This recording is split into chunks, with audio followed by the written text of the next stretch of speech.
വിദേശകാര്യമന്ത്രി നേരിട്ട് എല്ലാവരുമായും ബന്ധപ്പെട്ട് കാര്യങ്ങൾ മുഴുവൻ തന്നെ മനസ്സിലാക്കാനും തുടർ നടപടികൾ സ്വീകരിക്കാനും വേണ്ടിയിട്ടുള്ള നേതൃത്വം വഹിച്ചു.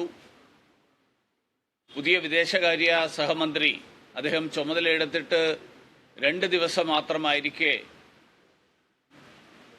അദ്ദേഹത്തെ നേരിട്ട് കുവൈറ്റിലേക്ക് കേന്ദ്ര സർക്കാരിൻ്റെ പ്രതിനിധിയായിട്ട് അയച്ചു. അദ്ദേഹം അവിടെ ചെന്നു. അവിടുത്തെ എല്ലാ ആശുപത്രികളിലും ഇന്ത്യക്കാർ ചികിത്സയിലിരിക്കുന്ന മുഴുവൻ ആശുപത്രികളിലും ചെന്ന് എല്ലാവരോടും വ്യക്തിപരമായി അദ്ദേഹം കാര്യങ്ങൾ തിരക്കി. കുവൈറ്റിലെ ഉപപ്രധാനമന്ത്രിയും അവിടുത്തെ രാജ്യരക്ഷാ വകുപ്പിൻ്റെയും ആഭ്യന്തര വകുപ്പിൻ്റെയും ചുമതല വഹിക്കുന്ന മന്ത്രിയുമായിട്ട് അദ്ദേഹം കൂടിക്കാഴ്ച നടത്തി. വിദേശകാര്യമന്ത്രിയുമായിട്ട് കൂടിക്കാഴ്ച നടത്തി. മാത്രമല്ല, ഈ കാര്യത്തിൽ ജീവൻ നഷ്ടപ്പെട്ട ആളുകൾക്കും ചികിത്സയിൽ ഇരിക്കുന്ന ആളുകൾക്കും ആവശ്യമായിട്ടുള്ള നഷ്ടപരിഹാരം ഉൾപ്പെടെയുള്ള കാര്യങ്ങൾ ലഭ്യമാക്കാൻ വേണ്ടിയിട്ടുള്ള നടപടികൾ, ആ നടപടികളടക്കം വിദേശകാര്യ സഹമന്ത്രിയുടെ യാത്രക്കിടയിൽ അദ്ദേഹം മുൻകൈയെടുത്ത് അതിനു വേണ്ടിയിട്ടുള്ള ശ്രമങ്ങൾ നടത്തി. പക്ഷെ ഇതിനിടയിൽ കേരളത്തിന്റെ മുഖ്യമന്ത്രി ഒരടിസ്ഥാനവുമില്ലാതെ ഇത്തരത്തിലുള്ള ഒരു ദുരന്തത്തിന്റെ പശ്ചാത്തലത്തിൽ പോലും രാഷ്ട്രീയ ലാഭമുണ്ടാക്കാൻ വേണ്ടിയിട്ടുള്ള പ്രസ്താവനകൾ തുടരെ തുടരെ നടത്തുന്ന സാഹചര്യത്തിലാണ് ഞാൻ ഇന്ന് നിങ്ങളെല്ലാവരെയും കാണാൻ തീരുമാനിച്ചത്. ഒരടിസ്ഥാനവുമില്ലാത്ത രീതിയിൽ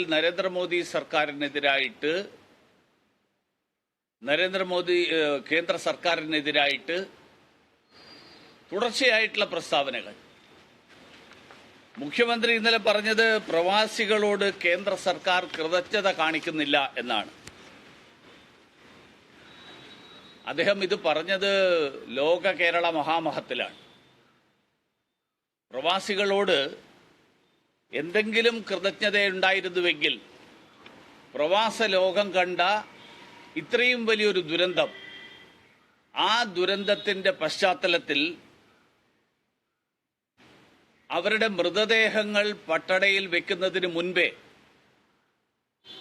മുഖ്യമന്ത്രി ഇന്നലെ മുതലാളിമാരെ മുഴുവൻ വിളിച്ചു കൂട്ടിയിട്ട് അവരുമായിട്ട് അത്താഴ വിരുന്ന് നടത്തില്ലായിരുന്നു. ഇന്നലെ ആ പരിപാടി കഴിഞ്ഞ് മുഖ്യമന്ത്രി നേരെ ഓടി വന്നത് തിരുവനന്തപുരത്തേക്കാണ്. കൃതജ്ഞത കുറച്ചെങ്കിലും ഉണ്ടായിരുന്നെങ്കിൽ ഇന്നലെ വൈകുന്നേരത്തെ സന്ധ്യയിൽ അദ്ദേഹം ജീവൻ നഷ്ടപ്പെട്ട ഈ പ്രവാസികളുടെ കുടുംബാംഗങ്ങളോടൊപ്പമാണ് അദ്ദേഹം ചെലവഴിക്കേണ്ടിയിരുന്നത്. മനുഷ്യത്വം അല്പമെങ്കിലും ഉണ്ടായിരുന്നെങ്കിൽ ഇത്തരത്തിലുള്ളൊരു കാര്യം ഇന്നലെ നടത്തില്ലായിരുന്നു.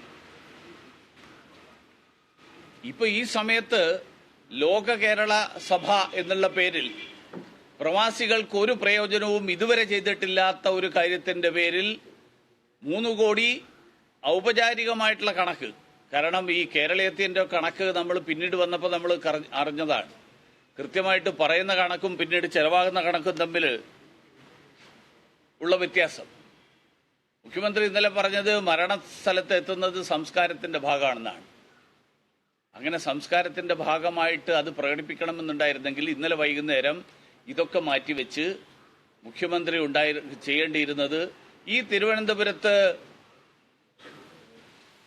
2 പ്രവാസികൾ ഇന്നലെ മരണപ്പെട്ടിട്ടുള്ള ആൾക്കാരുടെ ശവസംസ്കാരം ഇന്നലെ വൈകുന്നേരമായിരുന്നു. ആ സ്ഥലത്താണ് മുഖ്യമന്ത്രി സമയം ചെലവഴിക്കേണ്ടിയിരുന്നത്. അവരുടെ കുടുംബാംഗങ്ങളോടൊപ്പമാണ് ചെലവഴിക്കേണ്ടിയിരുന്നത്. ഇപ്പോ ഇതിനൊക്കെ കാരണമായിട്ട് പറയുന്നത് കൃതജ്ഞത കാണിച്ചില്ല എന്നുള്ളതിന്റെ കാരണമായിട്ട് ഉള്ള കാര്യം കുവൈറ്റിലേക്ക് ഒരു മന്ത്രി അയക്കാൻ തീരുമാനിച്ചു. മന്ത്രിക്ക് പോകാൻ അനുമതി കൊടുത്തില്ല. ഞാൻ ചോദിക്കട്ടെ, ഈ മന്ത്രി കുവൈറ്റിൽ പോയിട്ട് എന്താ ചെയ്യാൻ ഉദ്ദേശിച്ചത്? മന്ത്രി അവിടെ പോകാൻ, അവിടെ എത്തുന്നതിന് മുമ്പ് അവിടെ ഏതാണ്ട് തിരിച്ചു വരാൻ, അവരുടെ മൃതദേഹങ്ങൾ മുഴുവൻ തിരിച്ചു കൊണ്ടുവരാൻ വേണ്ടിയിട്ടുള്ള നടപടികൾ കേന്ദ്ര വിദേശകാര്യ സഹമന്ത്രി അവിടെ ചെന്ന് അദ്ദേഹം ചെയ്തു കഴിഞ്ഞിരുന്നു. പിന്നെ മുഖ്യമന്ത്രി പറയുന്നത് പോലെ ഞങ്ങളെല്ലാം ചെയ്തു, നിങ്ങൾ എന്തിനു പോകുന്നു എന്ന് ചിലർ ചോദിച്ചു. ഇതാണ് ആരായി ചോദിച്ചത് എനിക്കറിയില്ല. ഈ ഞങ്ങളും നിങ്ങളും എന്നുള്ള ഭാഷ അത് പിണറായി വിജയന്റെ ഭാഷയാണ്. കേന്ദ്ര സർക്കാരിൻ്റെ ഭാഷയല്ല. കേന്ദ്ര സർക്കാർ ഇന്ത്യ എന്ന് പറഞ്ഞാൽ കേരളം ഉൾപ്പെടെയുള്ളതാണ് ഇന്ത്യ.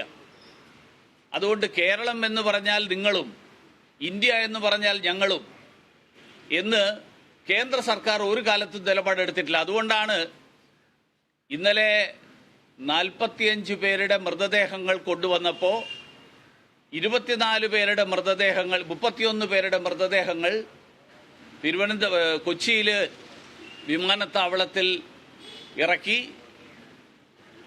ബാക്കിയുള്ള മൃതദേഹങ്ങളുമായിട്ട് ആ വിമാനം ഡൽഹിയിലേക്ക് പോയപ്പോൾ കുവൈറ്റിൽ നിന്ന് വിദേശകാര്യ സഹമന്ത്രി ആ വിമാനത്തിൽ തന്നെ യാത്ര ചെയ്തു വന്നു, കൊച്ചിയിലിറങ്ങി, എല്ലാ പരിപാടികളിലും പങ്കെടുത്തു. അതിനുശേഷം അദ്ദേഹം വീണ്ടും ഡൽഹിയിലേക്കുള്ള യാത്രയിൽ പോയി. അതുകൊണ്ട് ഈ ഞങ്ങളും നിങ്ങളും എന്നുള്ള പ്രയോഗം തന്നെ കേരളം ഇന്ത്യയുടെ ഭാഗമല്ല എന്നുള്ള ഒരു ധാരണ വരുത്താൻ വേണ്ടിയിട്ടുള്ള പിണറായി വിജയന്റെ ബോധപൂർവമായിട്ടുള്ള ശ്രമത്തിന്റെ ഭാഗമല്ലേ എന്ന് എനിക്ക് സംശയമുണ്ട്. കേന്ദ്ര സർക്കാരിന് ഞങ്ങളും നിങ്ങളും എന്നുള്ള വേർതിരിവില്ല. കേരളത്തിലിരുന്നിട്ട് ഈ ഞങ്ങളും നിങ്ങളും എന്നുള്ള വേർതിരിവ് ഉണ്ടാക്കാൻ ശ്രമിച്ചാൽ അത് കേരളത്തിൽ വിലപ്പോവില്ല എന്ന് ഈ തെരഞ്ഞെടുപ്പ് ഫലം വന്ന് ഒരാഴ്ചക്കകമെങ്കിലും പിണറായി വിജയൻ ഓർമ്മയുണ്ടാവേണ്ടതായിരുന്നു. അതുണ്ടാകാതെ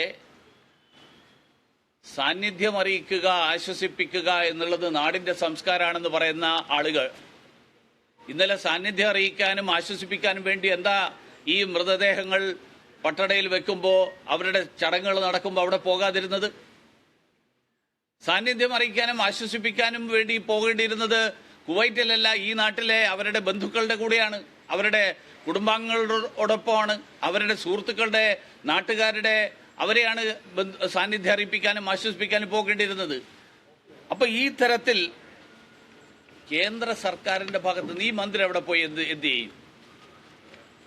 കേരളത്തിന്റെ മന്ത്രി പോകുന്നു, 7-8 സംസ്ഥാനങ്ങളിൽ നിന്ന് ആളുകൾക്ക് ജീവൻ നഷ്ടപ്പെട്ടിട്ടുണ്ട്. അവരെല്ലാവരും അവിടെ ചെന്ന് കഴിഞ്ഞാൽ സ്വാഭാവികമായും സംഭവിക്കുക എന്താ?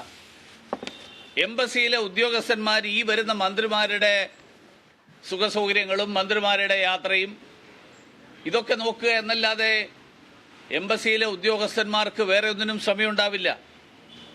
അതുകൊണ്ട് കുറച്ചെങ്കിലും വിവേകം കാണിച്ച് കാര്യങ്ങൾ ഭംഗിയായിട്ട് സുഗമമായിട്ട് ഏറ്റവും വേഗതയിൽ നടത്താൻ വേണ്ടിയിട്ടുള്ള ശ്രമങ്ങൾ വിദേശകാര്യ മന്ത്രാലയം നടത്തിക്കൊണ്ടിരിക്കുമ്പോൾ അതിന് തടസ്സം സൃഷ്ടിക്കാൻ വേണ്ടിയിട്ടുള്ള ശ്രമങ്ങളെല്ലാം ഉണ്ടാവേണ്ടത്.